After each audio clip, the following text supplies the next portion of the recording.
বিসমিল্লাহির রাহমানির রাহিম। সূরা আশ-শূরা, আয়াত 25। 2।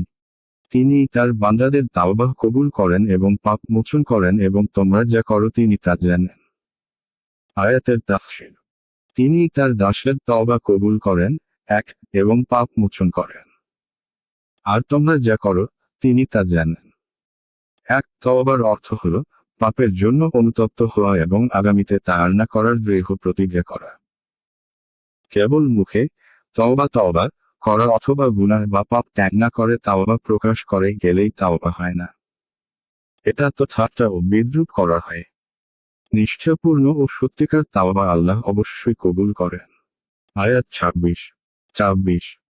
তিনি মুমিন ও সৎকর্মশীলদের আহ্বানে সাড়া দেন এবং তাদের প্রতি তার অনুগ্রহ বর্ধিত করেন।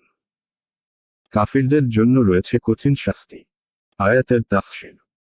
তিনি বিশ্বাসী ও সৎকর্মপরায়ণদের আহ্বানে সাড়া দেন, 1 এবং তাদের প্রতি তার অনুগ্রহ বর্ধিত করেন। আর অস্বীকারীদের জন্য রয়েছে কঠিন শাস্তি। 1 অর্থাৎ তাদের দোয়া ও প্রার্থনা শোনেন এবং তাদের যাবতীয় আশা আকাঙ্ক্ষা পূর্ণ করেন। তবে শর্ত হল দোয়ার আদব সমূহ ও তার শর্তাবলীর প্রতি পূর্ণ যত্নবান হতে হবে।